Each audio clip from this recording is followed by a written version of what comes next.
Let's pay homage to the Buddha, the fully enlightened one. Namo Tassa Bhagavato Arahato Samma Sambuddhassa. Namo Tassa Bhagavato Arahato Samma Sambuddhassa. Namo Tassa Bhagavato Arahato Samma Sambuddhassa.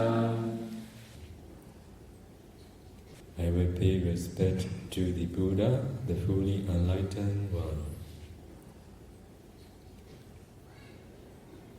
Buddha Bodhaya Diti Titantoyo Dhammataya Sa Dhammataya Tanto Dhammantino Vadranaya Sa Nibuddho Nibbanataya Tan Lokatarananami Lokatarano Lokatumai Gozaya Dasu Pitamudo Yo Nago Buddha Naga Miro Yadya Sindi Atutachin Yasapyadi Buddha Disali Guru Raito Twenty Miendo Mubi Pye Bodhaya Sa Jataita Du Bolu Rukutu Tenlen Tija Bazi Jinchu Galaga Tanto Kuroga Biyin Jiro Mubi Pye Dhammataya Sa Jataita Du Bolu Rukutu Meyin Yin Jijazi Chin Galaga Tanto Kuranga Bin Kilita Ubu Kate Inye no Mubi Pye Dhammataya Sa Jataita Du Bolu Rukutu Meyin Kilita Bu Ninja Bazi Chin Galaga Dino Adandaya Nawan Garajango Gudan Tochao Gurona Yapi Pye Dali Dharanaya Sa Guru Tatu Chotai Duro Nebutawan Mavekando Gudan Tochao Yaujaba Zijin Chunga Lagao Nebuddha Kilita Praniban Winsan Yote Guru Dai Inye No Mui Pye Nibbanataya Sa Guru Tatu Vini Duro Bukate Ninja Bazi Jinchu Ngalaga Dhammam Nizili Nadamasako Dede Di Gruna Shita Myata Pye Hocharo Mukhe Babi Lokatarana Lokatumbai Gozaya Dasu Pito Mudo Tanaga Buddha Naga Miro Yadya Sindi Atotatu Myaswa Pyago Nami Namami Ko No Nalong Tong Zong Pyang Pyo Mango Sho Yue Gado Myanu Le Song Mo Yue Shikho Nyopai Myaswa Pya Myaswa Pya.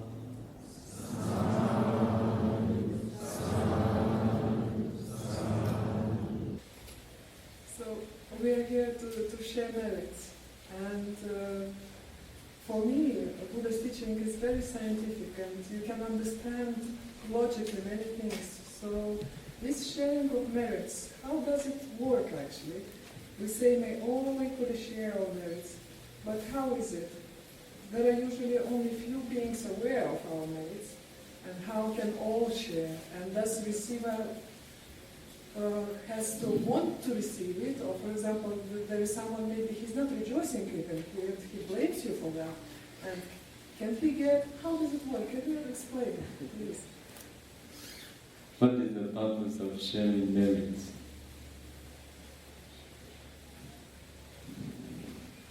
there are 10 types of kusala karma. What the Buddha suggests us to do. One is sharing merits. Another is rejoicing, sharing merits done by others. Like when we lit a candle light, so you have one candle light. There are many those who are waiting your light. In the beginning, there is only one candle, which is bright with its light. And then you offer your light to those who are holding candle. Because of this reason, your candlelight wasn't diminished. It made brighter and brighter, stronger and stronger. Sharing merit is like this. First, you're the one who do, you're the one who does or who did wholesome karma. This is of your own. It is of nobody concerned. When you sharing merits done, those who understand the benefit of accumulating wholesome states of mind, wholesome karma, because of hearing your sharing merits done. Oh, she has done a kusala karma. Now she shared merits done happily. They rejoice your sharing merits. What happened to them? Wholesome states of mind arose in their mind. This is the karma that can give its result.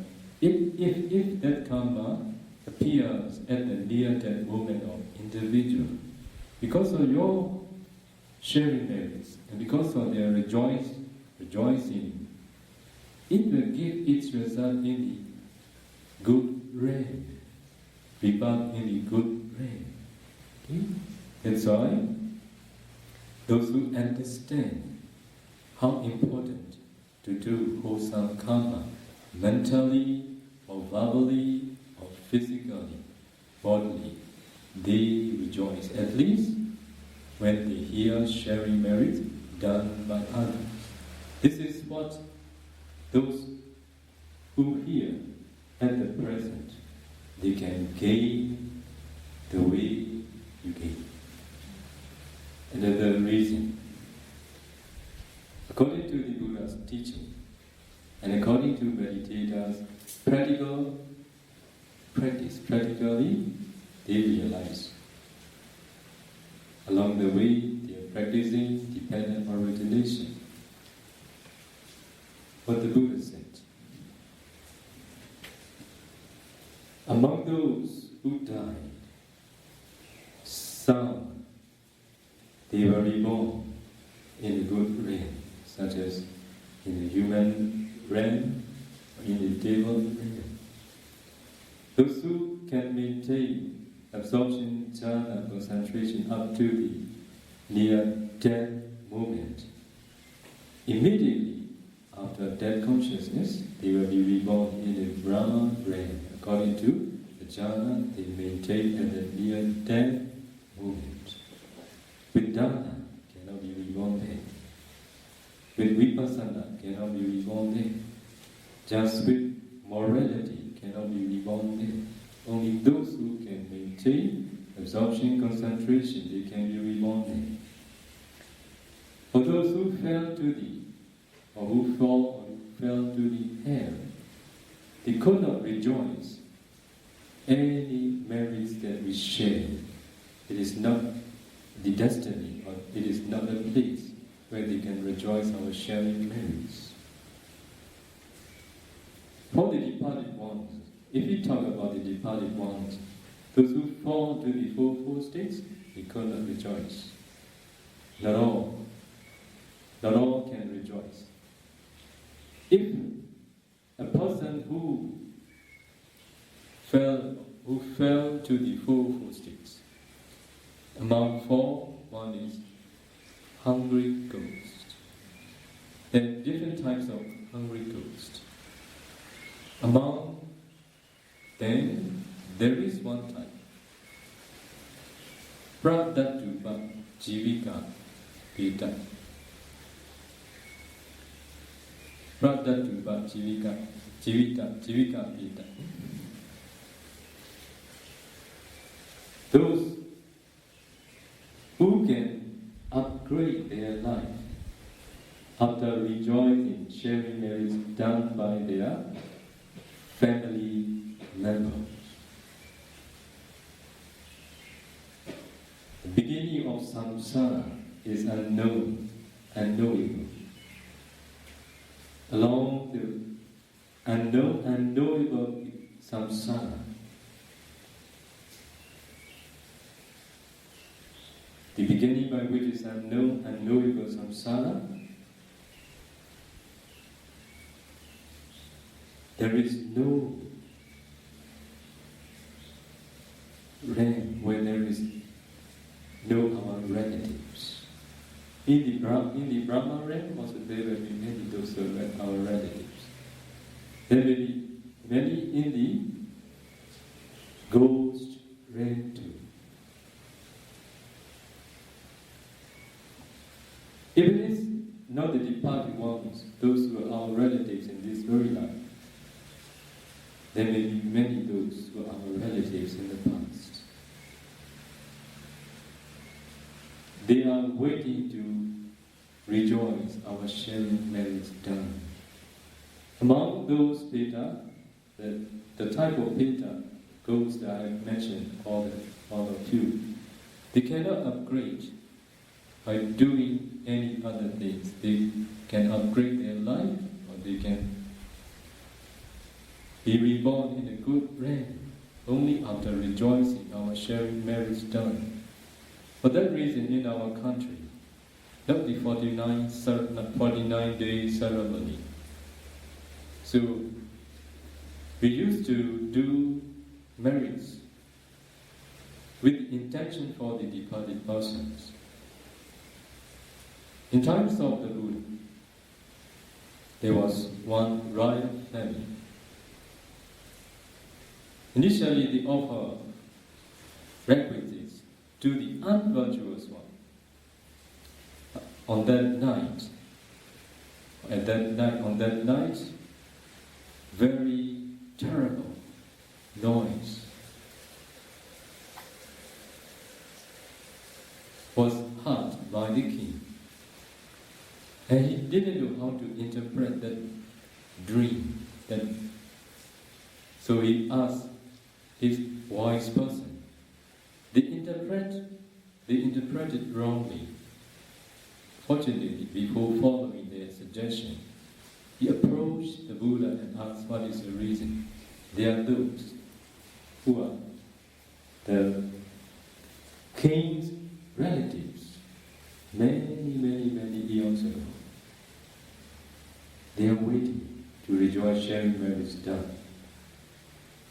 On that night, they shout very loud noise. The reason is the king had offered food to the reckless, to the unvirtuous one. They could not rejoice sharing merits done. So Buddha said, please offer to the virtuous person again. And then share merits done by you. And then they upgrade their life. Okay? This is the reason. Okay? So that's the reason why in Myanmar you have this, people share their merits very loudly. Yes.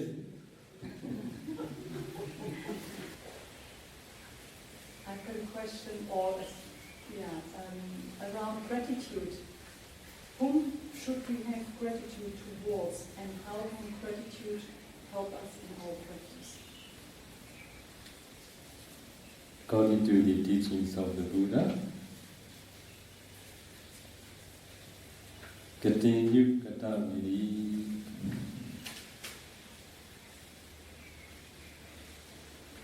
knowing the gratitude we owe, the gratitude we owe to someone. Just just not knowing. Knowingly, we pay the gratitude back to those we owe to them. This is the way the Buddha taught us.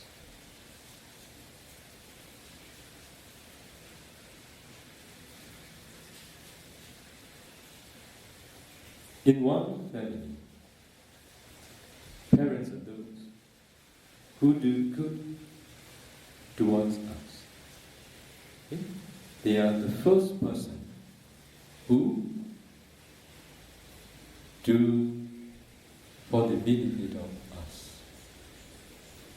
Without expecting anything, they give their loving kindness. Who should be the one who pay back our gratitude back to the parents? Those who have done good towards us without expecting anything. They are all of us, who are sons and daughters. We must know the gratitude. Knowingly, we must pay the gratitude back. This is what we all need to do. As the Buddha said, the gratitude of the parents are very great, that it is no any way to pay the gratitude back by serving in a worldly manner. There is no any worldly ways to pay the gratitude back. There is only one way.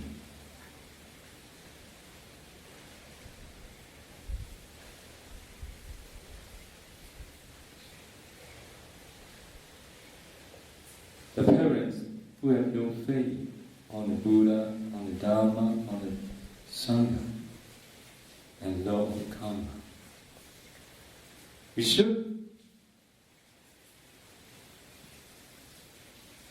help them, or provide them, or support them to have faith on the Buddha, on the Dharma, on the Sangha, and law of karma. Those parents who are misery, those who don't know the benefit of offering, we should provide them. We should let them know. We should suggest them. We should find a way to make them know the benefit of offering. Only then they can reduce their misery.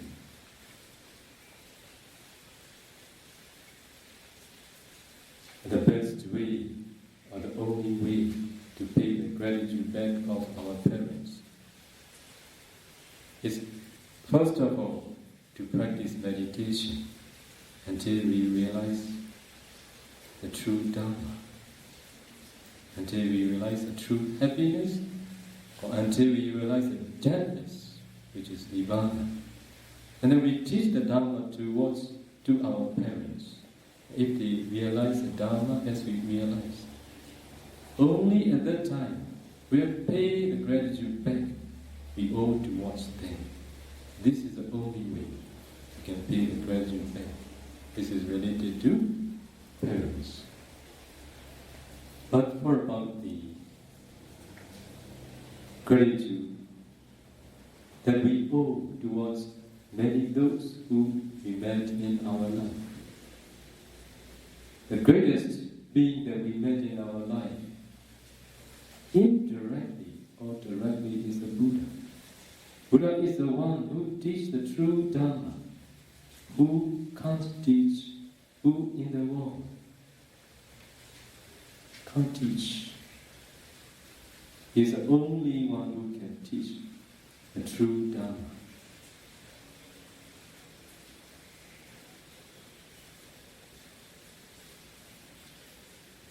For the Buddha,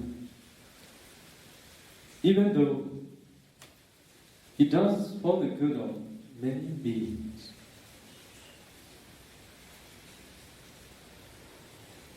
Even though he is teaching for the realization of the Dharma towards many beings, he didn't praise towards who pay his gratitude back just by offering things. It is not the way. Buddha prays only to those who practice accordingly until realize Nirvana. Okay? That's why if you want to pay the gratitude back of the Buddha, you don't need to think much about how to offer. Just to engage practicing until you realize Nibbana. At the time, you will be praised by the Buddha and all the wise men who exist in this world. Okay? It's about the Bodhisattva way. If Theravada practitioner whose aspiration is to be a Bodhisattva, what kind of advice do you give him or her? And what are the main points that those practitioners should consider when they choose Araha or Bodhisattva way? Who is a Bodhisattva?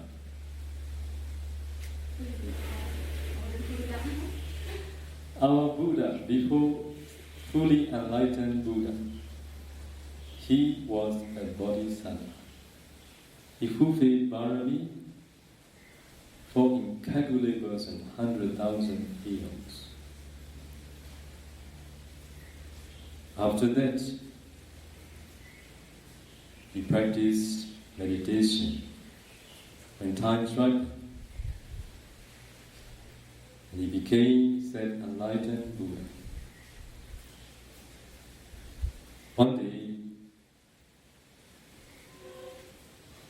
because of the request of, but I remember Venerable Sariputta,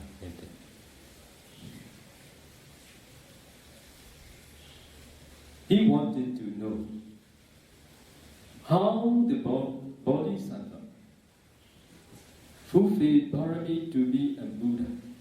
At that time, on that day, our Buddha, the Buddha explained how to fulfill Bharami to be a Buddha as a Bodhisattva. So what I will suggest to those who want to be a Bodhisattva, please read the explanation given by the Buddha and follow practice. It is very deep, very profound, and very wide.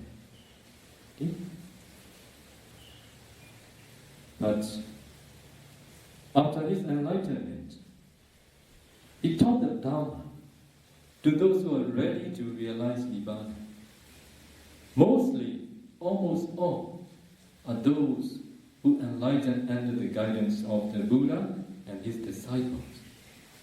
His purpose of fulfilling Bharami to be a said enlightened Buddha is to make people enlightened as he enlightened. This is his most intention, to be a Buddha. But he also make an explanation for those who want to fulfill Bharami to be a Buddha too. That's why Buddha also taught the way to be Pachika Buddha, the way to be great disciple, the way to be chief disciple. That's why in the teachings of the Buddha, all the methods, all the system has been explained well.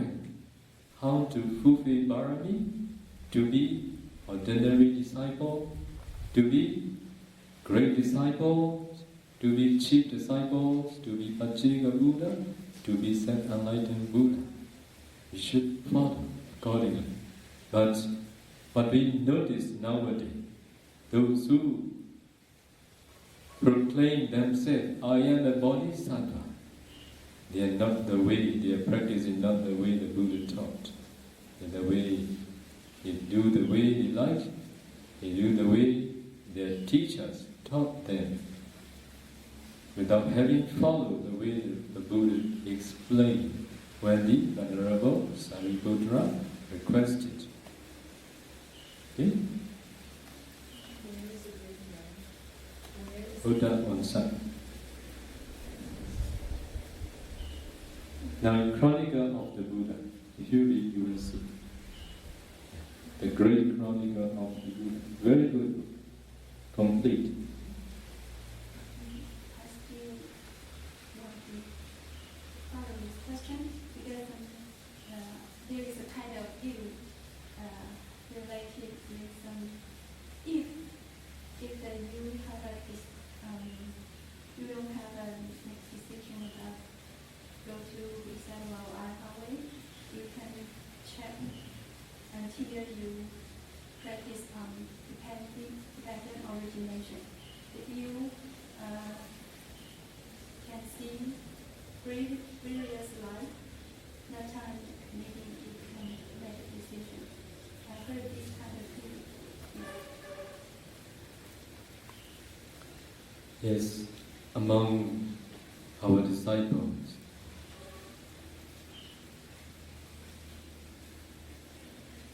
we heard their reports. A very few people, very few yogis. Maybe we should say a certain yogi. What they said, what they have reported, they have met with the Buddha in the past. Also, they make an aspiration to be a Buddha, but they didn't say they have got the definite prophecy. If those who didn't receive definite prophecy, they are not yet sure. That's why to be a Buddha, mentally, uncountable lives, bodhisattva has make an aspiration. Verbally, many existences, he make an aspiration to be a Buddha. Okay? It is before he got or he received definite prophecy from a certain Buddha. That's why he's going to be a Buddha. He's surely to be a bodhisattva for the future Buddha. Not sure. Okay? It is not an easy task. That's why the mind can change. What is the cause for mindfulness to arise? It's probably the question, what causes the first cause? Like we are caught in this time dimension, we always want to know what's before that, what's before that, what's before that. And it's probably the question again, how samsara started.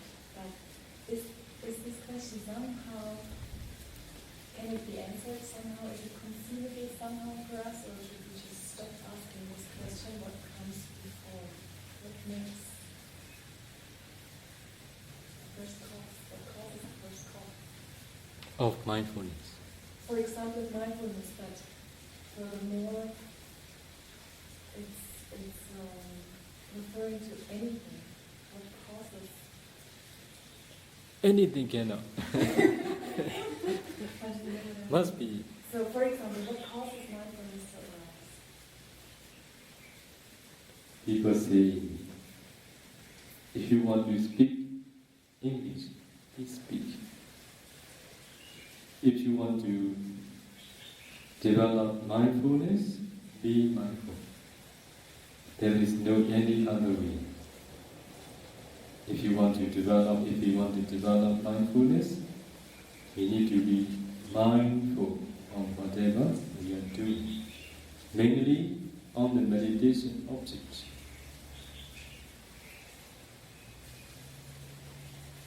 If we are unmindful, we can't expect to develop concentration. To develop concentration, along the way we are developing concentration. The most important factor is mindfulness. Mindfulness is necessary in every circumstances. But in the time we are developing concentration, the main factor that support or provide for the development of concentration is mindfulness. So, if you want to develop mindfulness, be mindful in every form postures on the meditation object that you are doing. Only then you can develop your mindfulness. You will see the improvement of mindfulness on the meditation object. You will see the continuous awareness on the object has been improved.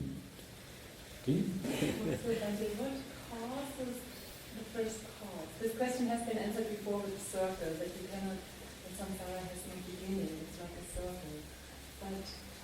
But Not the same. Samsara and mindfulness are not the same. Please don't give different examples. yes, so next question. What causes the first cause? Or is the, how can I explain? You know what I mean? I don't get the meaning. So samsara has no beginning and no end. It has an end. So in the Lakkhana Vasa Pichupadana Udatana,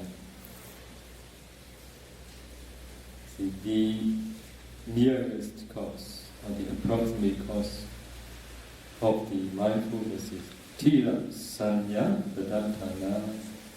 Tira Sanya Padatana means the firm perception on the object. Suppose if you are practicing Anapana meditation, meditation object is in-breath and out-breath, inhaling and exhaling. If your sanya, if your perception on the object, in-breath and out-breath, is very firm, it will be the nearest cause for your mindfulness. This is what explained in the characteristics, function, manifestation, and approximate cause. So, but now what is your question? Samsara, the beginning of samsara is unconceivable to us. But as we always think in time the dimension of past, present, future, I cannot imagine that there is no beginning. So we are asking there must be a cause for the first cause, which is Maybe you could also say, what comes before avijja? If you look at the avijja samudaya, what is the cause for avijja? And then everything else comes. It's maybe similar. What was the cause before the cause? or is it just a question we should stop asking because it's not unconceivable for us? Avijja itself is unconceivable beginning. Avijja, not knowing the truth, ignorance, because of having not yet penetrated the Four Noble Truths. The avijja is with everybody, every being. Because of this avijja, we are wandering in the rounds of vibha, one after another.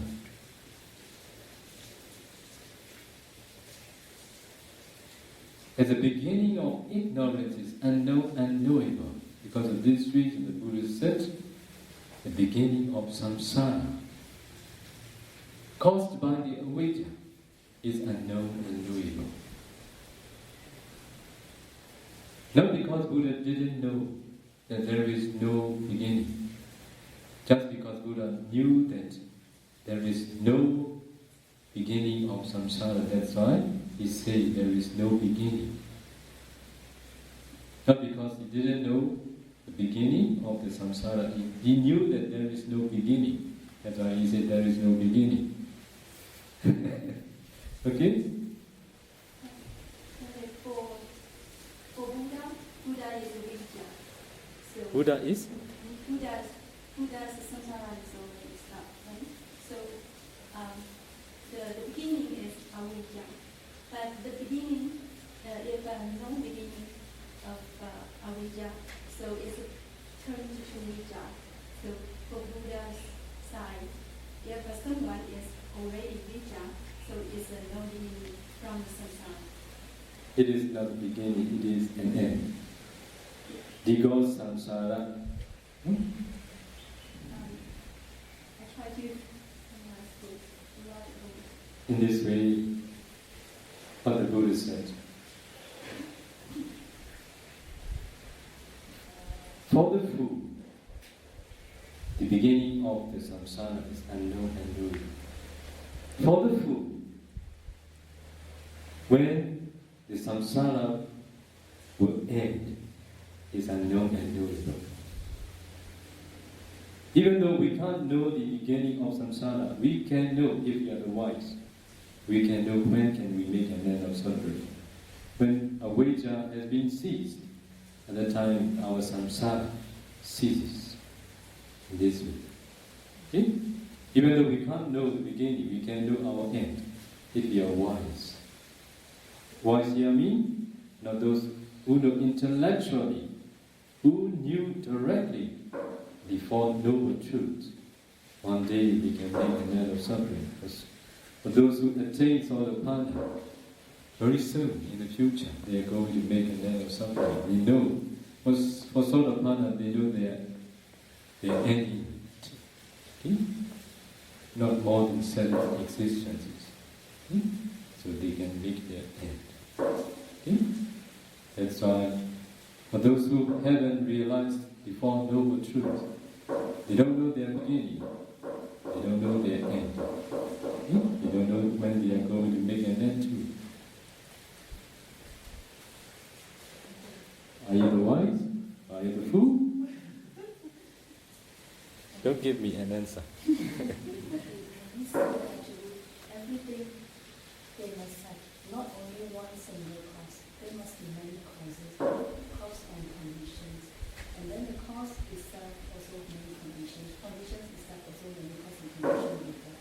So, I mean, if there is nothing is really only one cause. So that's why we cannot find the only cause. Which if there is asava, there will be avijja. So in this way, there are many causes. Anyway, when the avijja ceases, everything will cease. Okay? So asava or kilesa or defilements are the cause of avijja. Avijja also the cause of kilesa, asava too. Okay? For that reason, there are many causes. They are like life cycle. Okay? So if there is avijja, there will be good karma and bad karma. If there is good and bad karma, there will be new existences. If there is new existences, there will be accumulation of new karma due to the instructions of the kilesa, asava, avijja, tanha. Okay? So many causes, certain actions. The certain actions become the causes of many actions. When you say remains, every time we cannot pour water and we cannot go to Bhante and service, but we will share in our mind. After opening something, we share this with our mind to with. So Not silently. It is not necessary all the time to be in front of the bhikkhu. Only if there is right conditions. After you have done kusala karma, you should share merits. Okay? Maymyo said. So it means we should recite? Yes. You should maybe sometime, if you want to share merits towards a certain departed one, you should call his name. Okay? Will you be able to rejoice by sharing merits done that I made from here. Okay? Then can we say Buddha is our best? Yes. There is no any person who we can compare with the Buddha. Buddha is our best companion. Buddha is our best friend. Kalyana Mita. So now because Buddha, so how, like second best. Those who are, for example, those who are arahant, they are our Kalyana Mita.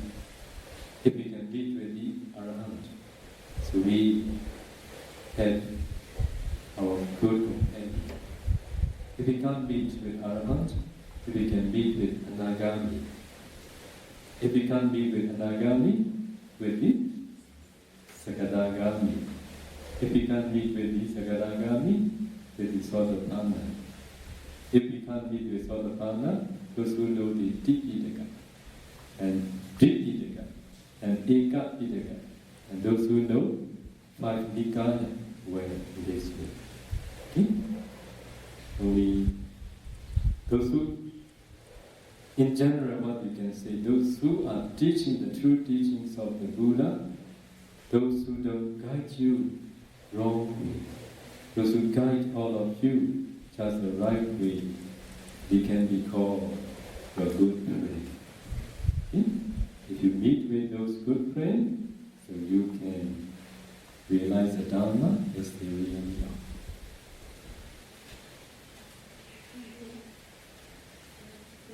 When we are doing dana, we have to accomplish some factors. Among these, we have to keep happy mind. So when we are going to do dana, it's difficult to keep happy mind because we have to discuss with many people and we need to arrange something. So anyhow, some make unhappy. So how we overcome this problem? Because other factors we can manage ourselves. We need contentment. When someone is going to do with intention for me, I never instruct anything. I never go involved. I just say, if they ask me, what does the Bhante want to offer? If you offer this and that, the gurus will be happy with it. And then I will not say anything more. We need contentment. If we are greedy in our offering, we will not be happy. Whatever they are going to offer, whatever they have arranged, we should be happy with it. As I told all of you, we need to learn the art of acceptance. Otherwise, we will not be happy with all the conditions we encounter. Okay? That's why we need contentment. Say whatever you want to say before you're going to do, before they're going to arrange. After that, please accept. Also, we are day by day getting older and older. When we were young, there may be things that we can do by ourselves. We are very satisfied what we can do by ourselves. We can do our best the way we can, the way we have the ability to do. So when we are getting older and older, we have a lot of responsibility. There must be those who share the responsibility with us. At that time, there may be those who can't do the way we can. There may be those who are not as much as we can. There may be those who can do only a little bit. At that time, we must accept the way they can. But why? We can't get involved with everything. That's why whatever they can do, let them do. Also, we need to wait the right time to give suggestions, then to improve what they are doing, not on the spot. What about the worldly things? People need to say on the spot because they have many things. They have their senior, those who are watching them. if they don't comment or give suggestion or give order to their senior one, the junior one will, punish or do something. For that reason, because of afraid of losing something, they are doing many things angrily. This is what is really happening in the society. But now we are in the Dharma land. We always think about how to accumulate wholesome deeds, wholesome states of how to maintain wholesome states of mind. Because of this reason, we should develop contentment in every conditions, not to do according to our desire, just to do what the conditions allow. Only at that time, we can do everything mostly harmoniously. Only then, everything will be fine wherever you are. Otherwise, there will be argument. Bhante, just on that point, if we are aiming to do wholesome action, kusala action, that is the intention. But what comes out is akusala.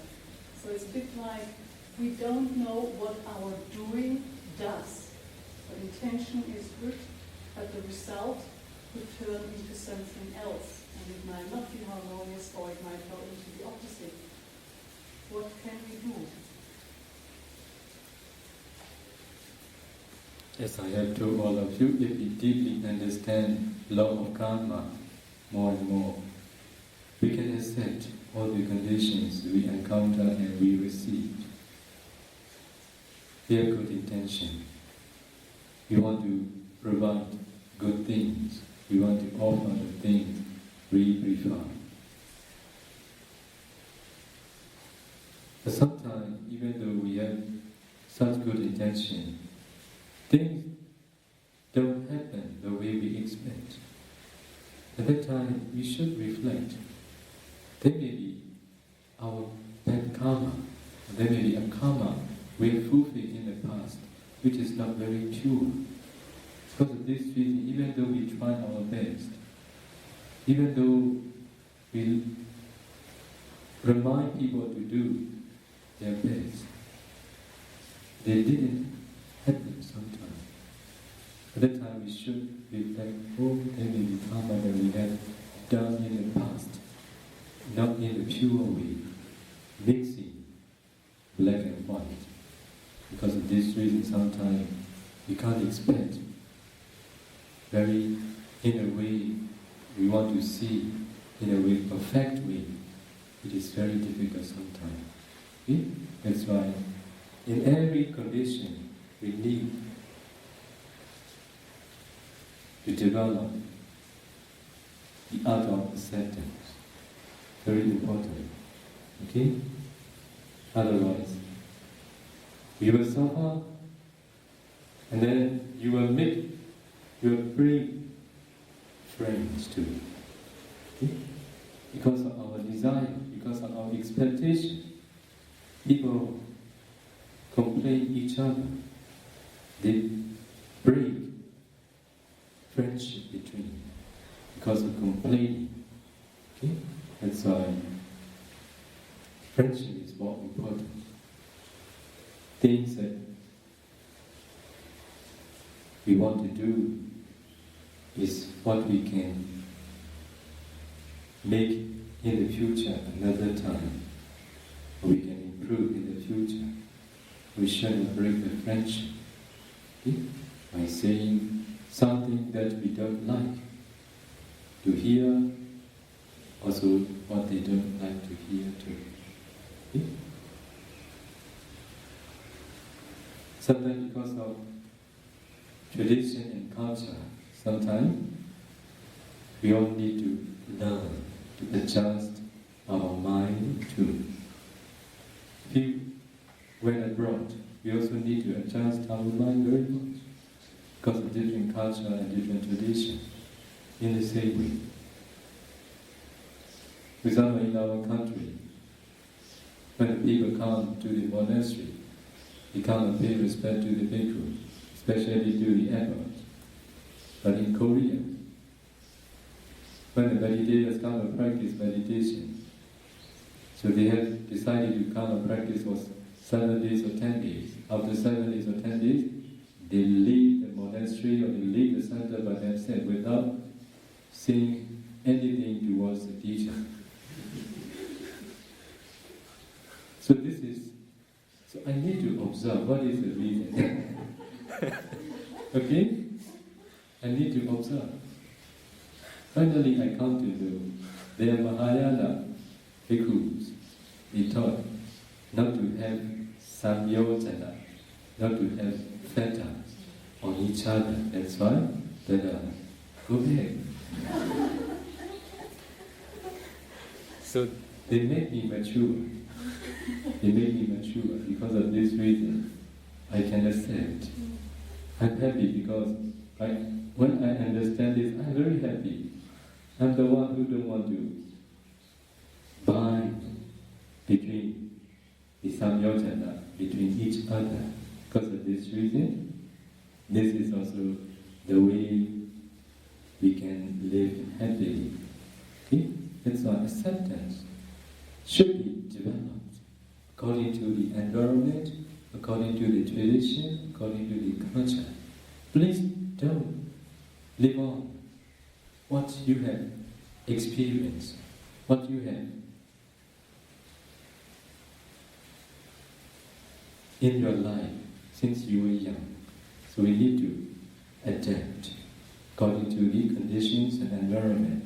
Because of this reason, our mind becomes really international. Okay?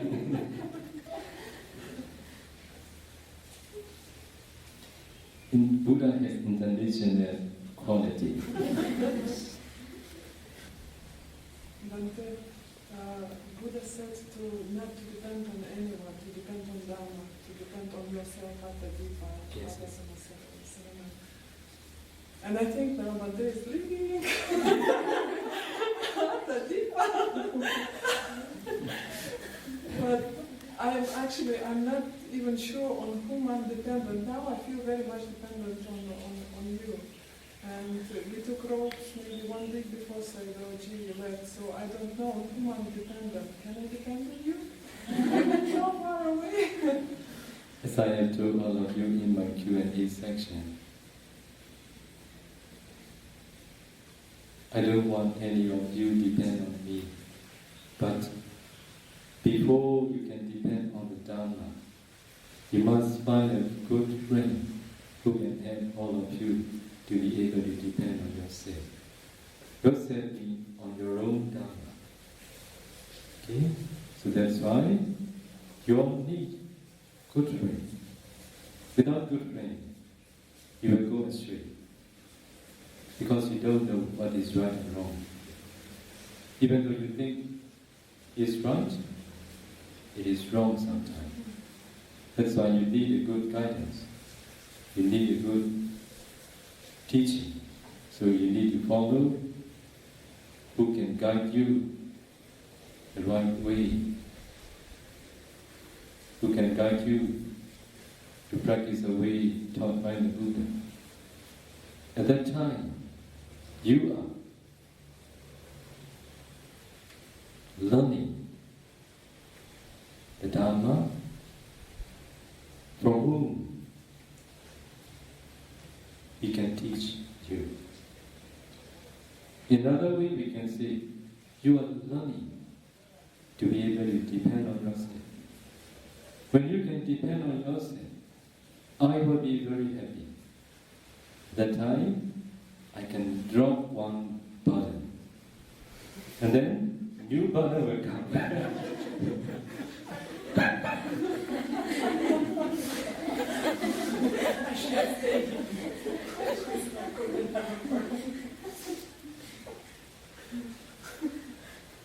The teacher is like this.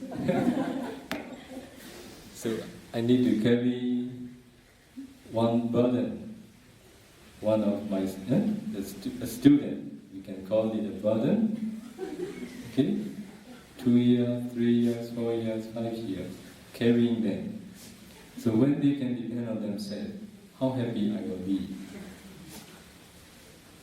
Not because I feel released, just because they can depend on themselves. Okay? This is the happiness that we can gain. What we can't compare with anything. It is not the worldly gain. It's the highest gain. From the Dharma, we get it.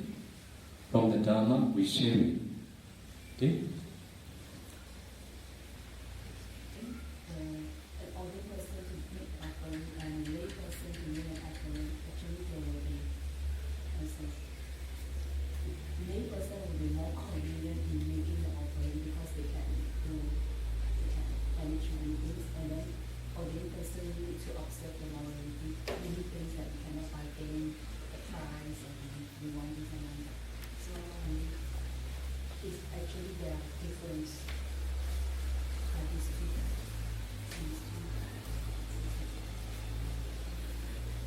Anyway, the most important thing is to develop wise attention. Only when we can develop wise attention, as a layman, as an ordained person, everything will be good. As a layperson, whatever they want to do the way they like, sometimes because of pride, sometimes because of many reasons they did. So for this reason, we can't say for sure that as a layman they can do better, as an ordained person they can do better. Actually, Arahant are the best. Okay? They do the way without expecting anything because of having no defilement. Their offering is really very great, having no any future results too. Not just they do. It is also not the wholesome karma for them. It is just a function at home. That's all they persons. The way they do, if they have wise attention, their way of doing will be better.